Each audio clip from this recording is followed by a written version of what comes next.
Bem-vindos ao Vamos ao que Interessa de hoje, o programa que traz para você assuntos da ciência traduzidos para o seu cotidiano. Em cada cidade, em cada shopping, em cada rua se vê cada vez mais a presença de pet shops. Isto indica que há animais de estimação em grande quantidade, cada vez mais. Participam, inclusive, do espaço público. Há lugares para esses animais, nos shoppings, nos postos de gasolina. E a gente vê pela rua cada vez mais pessoas andando com seus animais. Cresce. Certamente é lúdico, ajuda a trabalhos, inclusive, que dizem que serve de companhia para os idosos, para educar as crianças, mas junto com eles há possibilidades que não são tão agradáveis, não tão grandes, mitos sobre doenças que eles podem trazer. Para esclarecer sobre esse assunto, nós temos o prazer e convidamos e conseguimos trazer até aqui conosco hoje o professor Dr. Isidoro Francisco Sartor. O professor Isidoro é médico veterinário, professor das FIU, com mestrado em medicina veterinária e doutorado em parasitologia veterinária. Ele é um pesquisador da FAPESP, tem capítulos de livro escrito, publicados pela editora da USP, e um vasto currículo. Só no ensino superior são 35 anos. Bem-vindo, professor Isidoro. Vamos conversar, então, sobre essa relação dos animais e possíveis doenças que possam trazer para os seres humanos. Afinal, o que é zoonose? Vamos começar trocando em miúdos e explicando para os nossos ouvintes o que é zoonose. Bem, antes de responder essa pergunta, eu gostaria de reafirmar que realmente os animais, particularmente os domésticos, estão tomando parte cada vez maior, né, nos lares, e às vezes até na tentativa de substituir um ente querido, né, ou que a pessoa perdeu, ou que não conseguiu ter um filho, tal. E isso tem aumentado cada vez mais o contato entre pessoas e animais, né? Particularmente agora falando nos animais domésticos, que a gente vai definir depois. Muito bem, zoonose, a definição correta, existem várias definições, mas para traduzir, é toda doença que o animal transmite para o homem e vice-versa, que o homem também transmite para o animal. Ah, tem a contrapartida. Eu tem sempre a contrapartida. Tive em mente o animal para o mas normalmente é mais válido que o animal transmita para o homem, né? Ok. Nós já conversamos um pouco hoje, eu aprendi que as zoonoses, elas se dividem em duas grandes categorias, se eu entendi bem isso. É isso, professor? Quais são? Didaticamente, para a gente entender, né, nós temos uma região urbana e a região rural, né? Então, uns moram na cidade, outros nas propriedades. E as zoonoses, nós poderíamos dividir assim, urbanas são os animais domésticos, ou traduzindo, cães e gatos, né, que estão mais em contato com o homem. E as rurais, né, as propriedades rurais, que são os bovinos, os equinos, os suínos e, particularmente, os pequenos ruminantes, que a gente vai fazer um parêntese aí todo particular, né? Então, essa divisão é importante, né? Porque na cidade você tem mais um tipo de zoonose e no campo outro tipo de zoonose. Então acho que podíamos começar falando das zoonoses dos animais domésticos, né? É aquele que a gente tem em casa e como isso seria um assunto para horas e horas de conversa, mas vamos nos dedicar aos animais domésticos mais comuns, o cão, o gato, talvez alguma ave, podemos até deixar, ou deixar só como ponta, aqueles animais que são silvestres e que hoje estão sendo tratados como animais domésticos ou de estimação doméstica. Vejo aí de vez em quando cobras gigantescas que são criadas em casa, lagartos, né? É claro que isso tem que ter autorização dos órgãos competentes, não é só se aprisionar no mato e levar para casa, mas vamos por partes, né? Muita coisa. Os animais mais comuns no nosso meio doméstico, né? Quais são as zoonoses dele? Vamos nos ater mais nas mais importantes, porque se tratando de zoonoses é um campo muito vasto, mas muito vasto mesmo, né? E existem muitas lendas em cima de transmissão de doenças. Vamos começar então pela principal, a principal zoonose que existe e que antes era até uma doença fatal, quer dizer, à medida que a pessoa se contagia, ela estaria condenada à morte, é a raiva. Hoje ela deixou de ter esse título fatal, porque existem casos publicados de pessoas que se curaram após o contágio com a raiva, né? Então, essa definição de fatalidade, ela tem que ser mudada didaticamente, tá? A raiva, né? A raiva é essa doença terrível que todo mundo realmente teme e deve ser temida, né? É uma doença que é transmitida diretamente, né? No caso doméstico, do cão e do gato, vamos só nos ater nessas duas espécies. Para o homem, contato direto, ou seja, a mordida, o vírus entra pela saliva, né? Ele está na saliva, desculpe, ele vai afetar o sistema nervoso central da pessoa, e a pessoa, conforme o estágio, deixa de ter cura mesmo, né? Quando se pega em estágios assim bem precoces, ainda existem chances, mas a hora que ela já afetou bastante o sistema nervoso central, a pessoa está condenada à morte. Bem, a pergunta é essa: como eu posso fazer para livrar a minha família dessa terrível doença? Como prevenir, né? Dessa terrível doença? É simples, é a vacinação dos animais domésticos. Essa vacinação, ela começa normalmente aos 4 meses de idade, né, no filhote, e ela se estende durante toda a vida, uma vez por ano. Ou seja, nas clínicas veterinárias, ou seja, em campanhas massais, tipo campanhas de prefeitura, que existem praticamente em toda cidade. Então, essa é uma vacina obrigatória para quem possui cães e gatos, tá? Caso não haja essa vacina e a pessoa entra em contato ou leva uma mordida do animal ou um arranhão de um gato, e cai a saliva naquele arranhão do gato na pessoa, você tem que fazer a famosa quarentena. A quarentena é o seguinte: você vai pegar aquele animal, o cão ou o gato, você vai levar para uma instituição que faça essa quarentena, né? Uma instituição que trabalha com a saúde, dessa área da saúde, e esse animal vai ficar 10 dias em observação. Se ele não for vacinado, é isso? Mesmo vacinado, principalmente se não for vacinado, é obrigatória essa quarentena que a gente fala.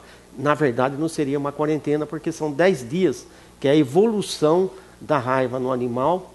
O animal, normalmente, ele morre durante esses 10 dias. Tá?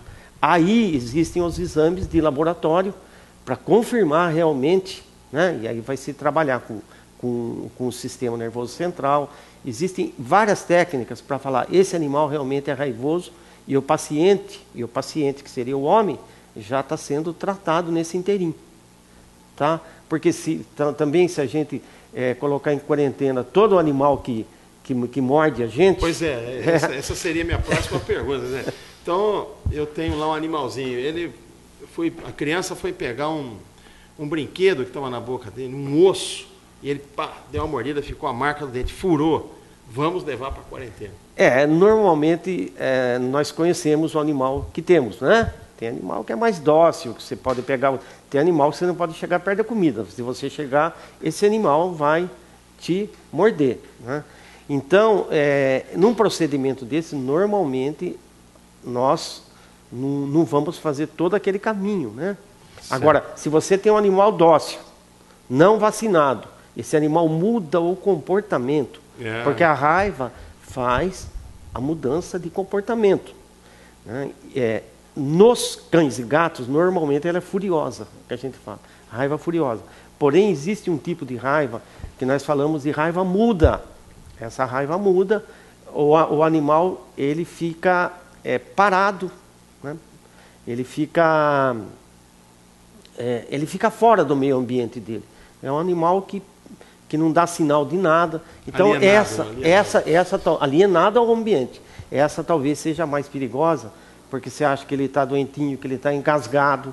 Já tive um caso de a pessoa aparecer, de aparecer um carro com 6 pessoas dentro e um animal tido como engasgado, né? Então o que eles fizeram? Eles enfiaram eu vou falar em linguagem bem... Claro. Bem, claro. Eles passaram um cabo de concha dentro do esôfago desse animal, Nossa, achando que esse animal estava engasgado com osso de galinha, né? E o animal, só olhando o animal, assim, no meio ambiente, parado. Ele muda o tom do latido quando late, em 2 tons, né? Ele dá um latido em 2 tons. Bom, concluindo, esse animal foi encaminhado a uma entidade e foi diagnosticado raiva muda, que é o mesmo vírus, só que é um outro tipo de comportamento, né? Um é furioso, o outro é mudo. Bem, só complementando, a função nossa, nesse caso, é encaminhar a pessoa para que a pessoa faça o tratamento, né? Para ela não evoluir aquela doença. Então, nesse caso, as pessoas não queriam fazer, porque antigamente eram 16 injeções na barriga que você fazia, né? E então, esse pessoal teve que assinar um documento que eles estavam sujeitos a desenvolver a doença e a levar à morte. Nesse caso, eles se conscientizaram e foram todos vacinados. Entendi. Então, agora, essa, do seu ponto de vista, é a mais grave delas, a raiva. Seria mais grave essa raiva ou a mais muda, comum. Porque você não suspeita. Não, dentre as outras. Não é a mais comum. A raiva furiosa é a mais comum. Ah, é? E fora a raiva, qual outras zoonoses, qual outras doenças nós poderíamos falar? Fora a raiva, existem assim, doenças mais amenas. Por exemplo, o gato, ele é portador inaparente, quer dizer, você não vê, ele é portador inaparente de um fungo que é transmitido ao homem. Então, crianças que dormem com gatos, muitas vezes podem aparecer nessas crianças, no cabelo, na pele, anéis desprovidos de pelo. Se for na cabeça, são os anéis bem redondinhos, desprovidos de pelo. Você não desconfia do gato, porque o gato não vai ter essa lesão, mas a criança vai. Então, um médico dermatologista, até um médico mais geral mesmo, de clínica geral, facilmente ele vai conhecer que aquilo ali a gente fala uma dermatofitose, conhecida como tinha. Olha, tinha, só que é tinha. E a prevenção disso? É difícil a prevenção, porque o gato, você não consegue enxergar no gato, né? Se a criança aparecer ou se a pessoa aparecer, aí você leva o animal no veterinário e a pessoa vai ao médico. Então é um tratamento simples, né? que é ministrado e é facilmente curável. Quer dizer, não é uma doença grave, né? Mas é uma doença também transmitida. Outra doença que é muito comum, né? Que vem do cachorro, que vem do gato. Existe um verme redondo que dá no intestino do cachorro, no qual os seus ovos saem nas fezes. E esses ovos, né, eles saem larvados. Desses ovos sai uma larva. E essa larva fica no meio ambiente. Então, se você, por exemplo, for na praia e tiver fezes de animal, que às vezes você não vê, né? E você senta em cima, você pode adquirir uma doença que a gente fala bicho geográfico, que é a larva migrans cutânea. Né? Esse bicho geográfico, ele dá uma lesão serpiginosa, né? Corre por baixo da pele, eu acho que muita gente já ouviu falar. E para que ocorra essa doença, não são as fezes frescas do cachorro, são as fezes que ficaram no meio ambiente 7 dias, que essa larva, ela leva ao redor de 7 dias para se desenvolver. Então, antes que o senhor pergunte, a prevenção, a prevenção é a limpeza dos quintais ou dos ambientes nos quais os animais defecam, pelo menos 2 vezes por semana, para não deixar esse ovo larvar durante 7 dias. Porém, outra prevenção é você levar constantemente seu animal no médico veterinário, né, ou na clínica ou no consultório, e ele vai recomendar para você os antiparasitários, né, que seriam os vermífugos. Então, não são todos os animais que colocam essas larvas, vamos assim dizer, já nas fezes. Né?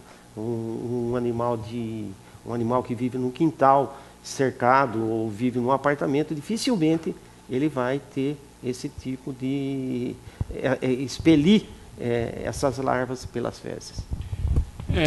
Eu sei que é um tema também muito polêmico, muito vasto, que não daria para a gente tratar aqui, mas o que a gente poderia rapidamente dizer sobre a toxoplasmose?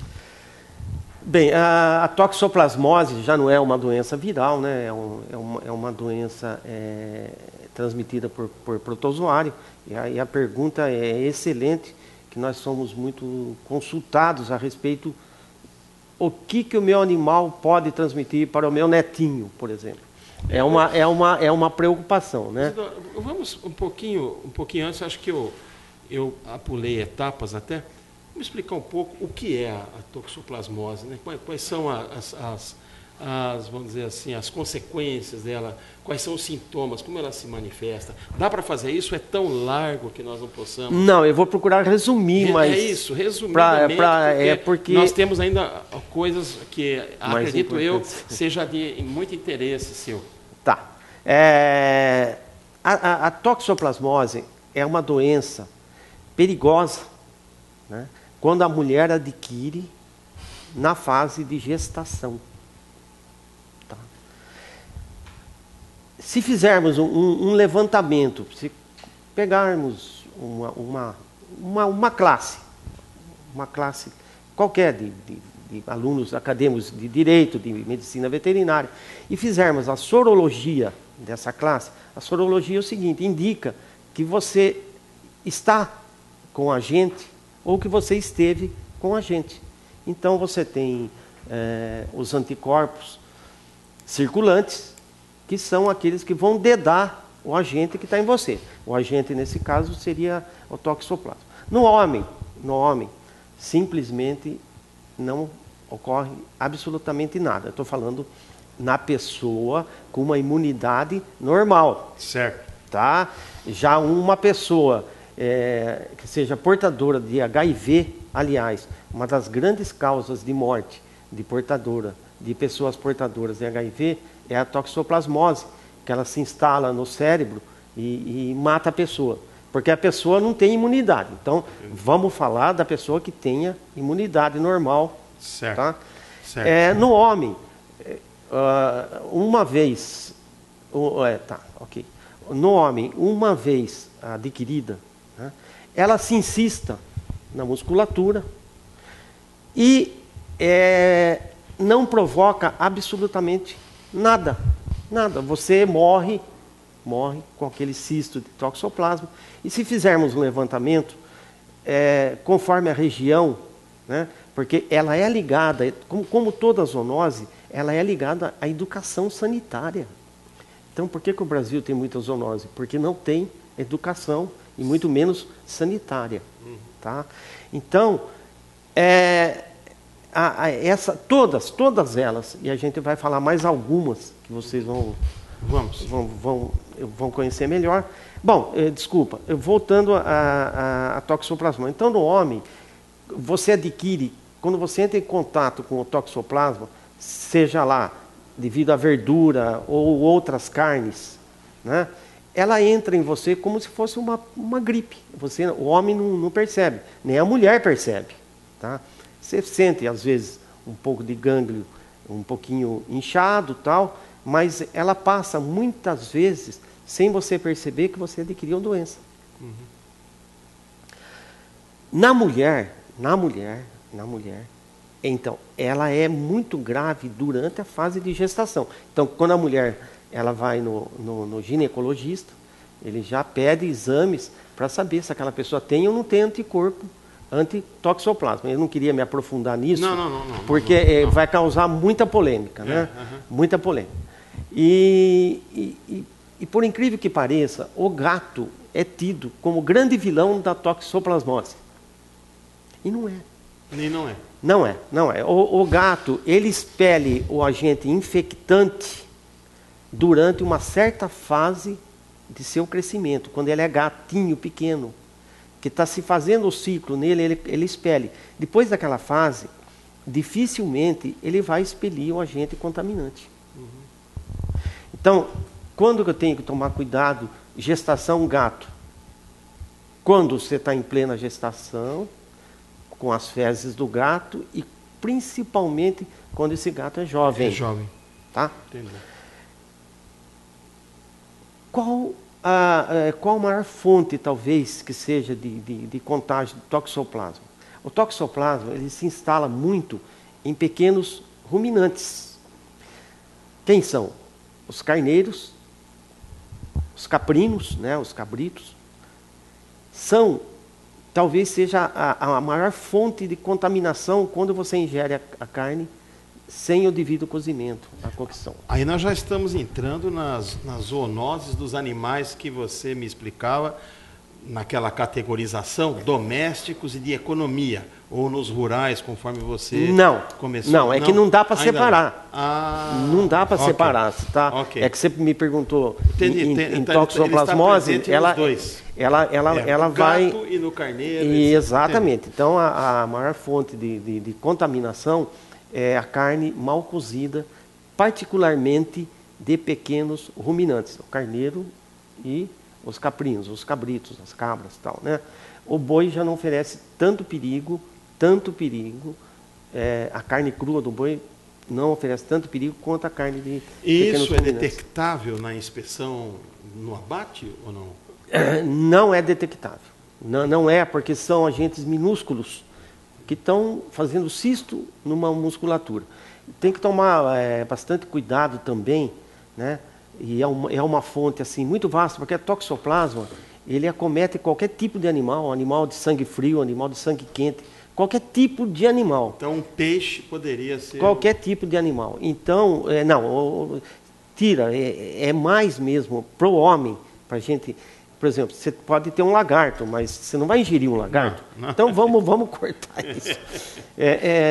Para o homem mesmo, seria carne de pequenos ruminantes, as verduras, né, que são adquiridas de hortas caseiras, que usam as fezes de animais, ou de água que está contaminada, de riachos contaminados. E uma fonte também curiosa, que a gente estava falando de animais, seria o coração de galinha, coração de frango, que não tem uma boa cocção, um bom cozimento. Então, o coração também é para ser visto com cuidado. Então, naquele caso, particularmente, principalmente da mulher, quando está começando a gestar ou já está na fase final, aí é uma outra história. Então, se você contaminar no primeiro terço de gestação, o estrago é um, no segundo é outro e no terceiro é outro. Não vamos nos aprofundar muito a isso. Ok. Tá? Nós precisaríamos ter um programa só para isso. A ideia era pegar um escopo geral, né, sobre as zoonoses. O que me parece que, nesse caso, a boa cocção da carne levaria a quase que eliminação do problema, salvo o contato, por exemplo, com o gato na sua fase mais inicial do crescimento. Agora, para quem gosta da carne mal passada, né, esse é um risco que se corre. Mas ainda frisando, né, que você tem o grupo de risco é a gravidez da mulher. É a mulher grávida. Entendi. É o grupo. Se a mulher não estiver grávida, né, e ela adquirir a doença, ela vai se portar como homem. Entendi. Ela vai ter anticorpos e tal, e que vai até protegê-la na gravidez. E que mais outras coisas que a gente pode estar esquecendo dentro dos animais, ou domésticos, ou os animais rurais, da economia que nós poderíamos... olha, dos animais domésticos existem outras, poderia falar algumas zoonoses que são mais esporádicas, né? A gente não vai entrar muito em detalhe quanto a isso, mesmo porque o tempo não dá. Eu queria frisar agora dos animais de economia. Ok. A mais temida delas, né, é a cisticercose. Essa é famosa. É a cisticercose, né? E também é um assunto muito complexo.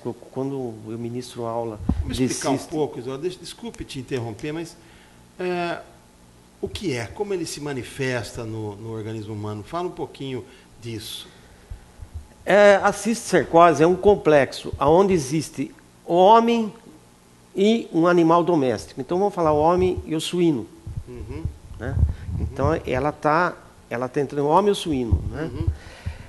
No homem você tem a tênia adulta, né? Na qual vai ser expelida pelas fezes, e vai contaminar, por exemplo, o suíno, ou vai contaminar uma verdura. Aí também é muito importante o caso das verduras, principalmente, né? Ela é até mais importante do que a ingestão de carne contaminada de porco. Né? Na verdade, é o homem que tem a tênia adulta. Lembra que eu falei? Uhum. Tem doença também transmitida do homem para o animal. Então, o homem tem a tênia adulta, e essa tênia vai jogar ovos no meio ambiente, e a ingestão desses ovos é que vai fazer com que se desenvolva a cisticercose. E ela pode atingir esses cisticercos, que são as larvas dessas tênias. Elas caem na corrente circulatória quando ingeridas, né? Quando ingeridos esses ovos que já estão larvados, e ela pode atingir cérebro, coração, etc, etc. E conforme o órgão que ela atinge, é o dano que ela causa. Prevenção. O que nós podemos fazer prevenção, em geral para nos precaver disso? O ciclo está sendo quebrado, porque à medida que você vai criando os animais confinados, você corta o ciclo. Hoje, dificilmente você come carne de um porco caipira, né?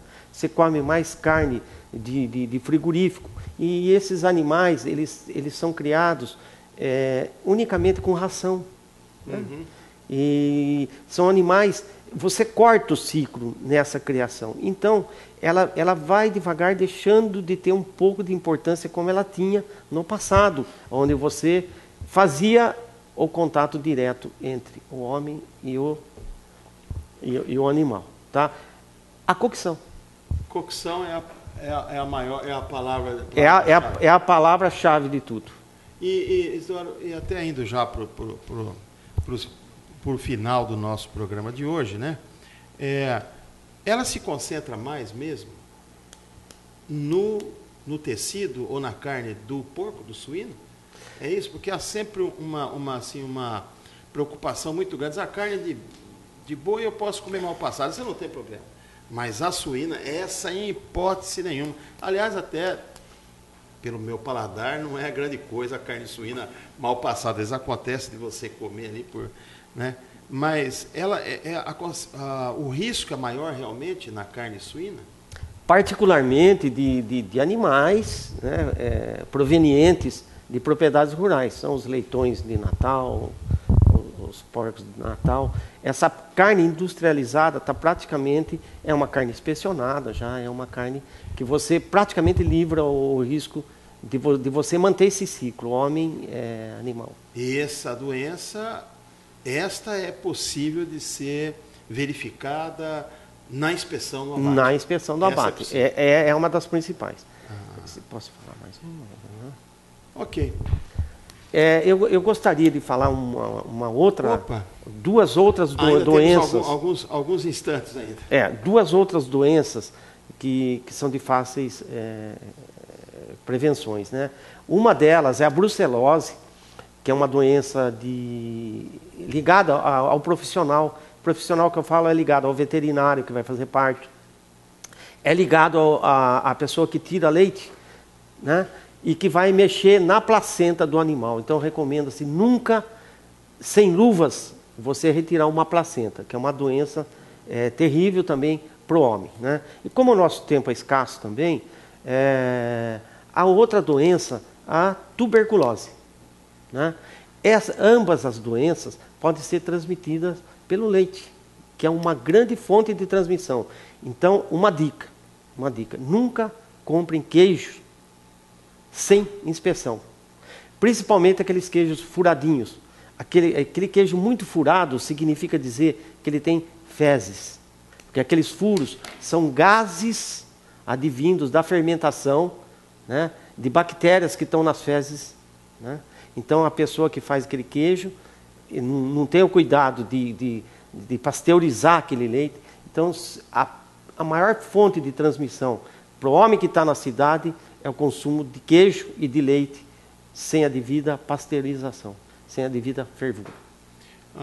Isso se manifesta, curioso, porque a maioria dos queijos que a gente vê fresco, caipira, todos eles não são fervidos, porque a medida... São bem esburacados, são buraquinhos, do tamanho da cabeça de fósforo, mas a maioria são, então, você diria que... Não consumo. Queijo fresco Minas. Não é aqueles queijos importados que tem buraco, aquilo é outra fermentação. É para dizer... Esse caipira que nós fazemos, branquinho... Esse que vende na feira. Um soro ainda. Que vende na feira. Cheio de buraco é falta de higiene. Eu achei que fosse a fermentação natural que produzisse. Uma fermentação por uma bactéria natural, um micro-organismo natural que produzisse. Não, são gases de fermentação de coliformes. Coliformes fecais. Fecais. Bom, esperamos que tenha sido interessante para você também, como imaginávamos. Agradecemos mais uma vez aqui a presença do professor Dr. Isidoro Francisco Sartor. Vocês percebem que poderíamos ter assunto para horas e horas e horas e horas, mas o nosso interesse é pegar aquilo que mais é importante, ou que nós acreditamos que seja importante para o cotidiano de todos nós. Muito obrigado e até o próximo programa.